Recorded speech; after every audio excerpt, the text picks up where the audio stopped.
Mga sangkay, mayroon pong isang matinding pasabog itong si former President Donald Trump na ngayon buong mundo, mga sangkay, napag-uusapan ito, lalong-lalo na po sa part ng mga Kristiyano kung saan, mga sangkay, kinilabutan po sila sa isang statement o isang speech ni former President Donald Trump. Ano kaya ito? Yan po ang ating pag-uusapan ngayon.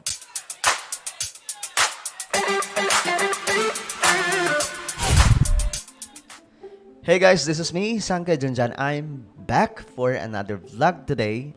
So yun nga mga sangkay, pag-usapan po natin itong malaking pasabog ni Donald Trump. Painit ng painit po mga sangkay itong papalapit na eleksyon sa bansang Amerika. At marami po ang kinikilabutan sa mga sinasabi ngayon ni Donald Trump, mga sangkay. Dahil kung noon, mas expressive siya mga sangkay tungkol po sa paggamit ng pangalan ng Panginoon. Lalong lumala po ngayon mga sangkay simula po nung muntikan po siya madali sa stage. Ngayon kasi mga sangkay meron po mga pasabog itong si Donald Trump. Na kahit ako mismo kinikilabutan ako. Paano po niya nasasabi ito mga sangkay? Anyway, bago tayo magsimula, paki-subscribe po muna yung ating YouTube channel. Ayan, 1.27 million subscribers na po tayo dito sa YouTube, okay? Kaya subscribe nyo na. Sa mga nanonood naman po sa Facebook, i-follow nyo po yung ating Facebook page. Huwag nyo pong kalilimutan. Alright guys, eto po yan. Kumakalat kasi ito sa social media. Ngayon, eto, tingnan po natin. Pakinggan po natin mabuti, mga sangkay, dahil kahit po yung mga Amerikano ngayon, lalo po silang nagugulat sa mga sinasabi ni Donald Trump. I believe in God. I believe in the Bible. I'm a Christian. I have a lot of reasons. I love people. And our country needs a savior right now, and our country has a savior. And that's not me. That's somebody much higher up than me. Grabe. Ang tindi, no? Bibihira po tayo mga sangkay o siya lang siguro yung kaisa-isang naging pangulo na ganito po lagi magsalita. Lagi po niyang sinasabing, kagaya ng statement niya na ito mga sangkay, hindi ako yung savior. Mayroong mas mataas kaysa sa akin. Lagi po niyang sinasabi. Hindi niya po kiniklaim na siya ang pinakamakapangyarihan, pinakasikat na tao sa buong mundo. But the Lord Jesus Christ. Much higher up. Ang nangyayari tuloy mga sangkay, nagmumukha po siyang pastor dito. Diba? Ito mga ganitong klaseng statement is mga preachers lamang po ang gumagawa. But these men, talagang kikilabutan tayo dahil nga po, hindi ko alam paano po mga sangkay na i-deliver niya ito ng ganong katindi.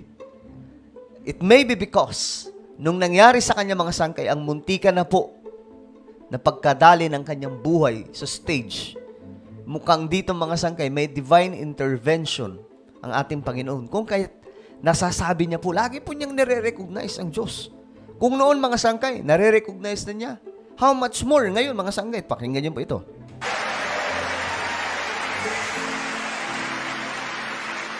We just do what we have to do. But the life and death and resurrection of Jesus Christ forever changed the world.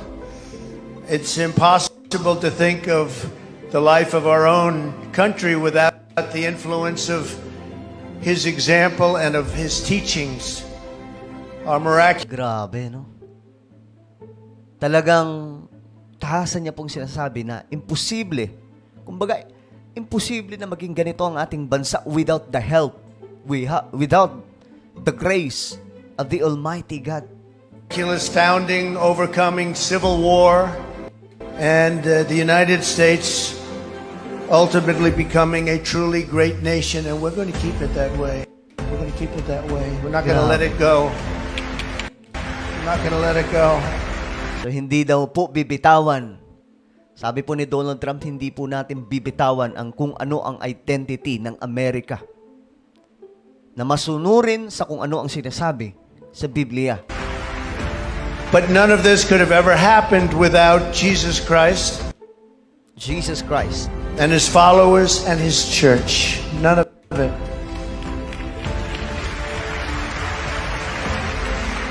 And we have to remember that Jesus Christ is the ultimate source of our strength Wow. and of our hope. Let us thank Almighty God for our nation, for our precious freedoms, and our most of all, and I have to say this, for the gift of God's everlasting mercy and grace. We Wow. ask God to bless our nation and our people with faith and hope and love and peace. So even Trump said himself that we have a savior. And he also said that savior is not him, it's Jesus Christ. Now look, you can hate him all you want to, but there is no other person in his position saying things like that. Mismo. Saying that, mga sangkay, grabing ka-inspirational words na binibitawan niya po. At yan po ay galing mismo. Yung pinaka-source. Walang iba kundi ang Biblia, mga sangkay. Na ang source ng strength natin, walang iba, si Jesus Christ. Hope, salvation, galing po kay Jesus Christ. So, maybe mga sangkay sa Amerika, may mga ayaw sa Kanya. Ilan ayaw sa Kanya. Kasi nga, politics is politics. May mga ayaw po talaga. Kahit naman sa atin, mga sangkay, kahit anong gawin nating mabuti, may kontrabida pa rin. But, yung words na binitawan niya, mahirap i-rebut, mga sangkay. Mahirap po yan banatan. Dahil ito po ay real talk galing mismo sa Word of God. There isn't right now, nor has there ever been a president talking about Jesus Christ Walang ibang presidente na ang pinag-uusapan si Jesus Christ. the way that Trump is talking about him. And if you are a Christian and you can't see that, that's pretty scary. You know why it's scary? Because that would mean you're acting off of what you think about this man. And if the Lord acted out of what he thought about your past, you'd never be forgiven. Trump could repent yesterday, today, tomorrow, and come into his process and begin walking to become a new creation in Christ. And those who are truly Christian should see things like that. And when you don't, that's terrifying. Never have I seen anyone in this man's position talking the way he talks about Jesus. Mismo. Is he perfect? Far from perfect. But can the Lord be using him? Yes. Most definitely. And if the Lord is using him and you are coming against him, you are coming against God. I truly pray you understand that. If the Lord is using somebody, whether you like them or not, and you come against them, you are coming against God.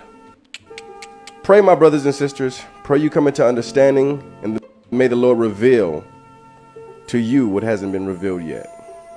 Amen. God bless. Shalom.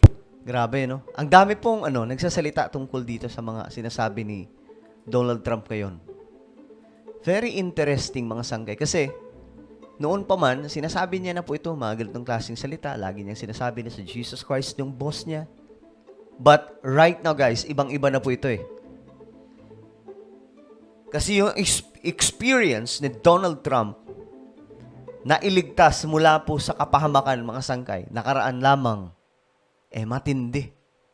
Kaya siguro, mas nai-express niya ngayon, mga sangkay, ang halaga ng relationship with our Lord Jesus Christ. At alam niyo, ito po yung sinasabi ng Bible.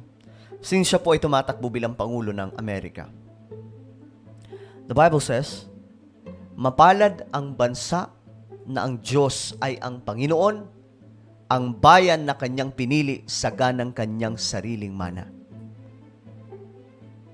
Mapalad ang bansa, mga sangkay, na ang Diyos ang Panginoon. And as we can see, the former president, he is the only one in that position, mga sangkay, tumatakbong Pangulo o leader ng isang napakalaking bansa na nagsasalita, nire-recognize si Jesus Christ. Kaya nga po, mga sangkay, kinikilabutan ako. Sabi ko, grabe itong taong to.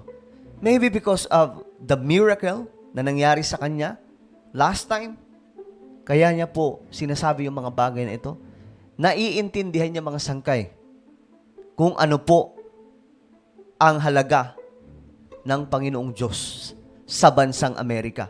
Pinagpala, sabi ng Bible mga sangkay, pinagpapala ng ating Panginoon ang isang bansa na siya ang kinikilalang Diyos. How I pray na may ganun po tayong di ba? Presidente, mga sangkay. One day magkaroon po tayo ng isang presidente whose God is the Lord. 'Di ba? Na ang Panginoon, na ang Diyos ay ang kinikilalang Panginoon. Kasi ang tindi ng tinatahak ngayon ng bansang Amerika. Meron po silang maraming problema. Meron po silang muntikan pa pong mag-shutdown yung kanilang gobyerno dahil po sa kakulangan ng budget. Ang daming problema ng bansang Amerika. Bumabagsak ang ekonomiya.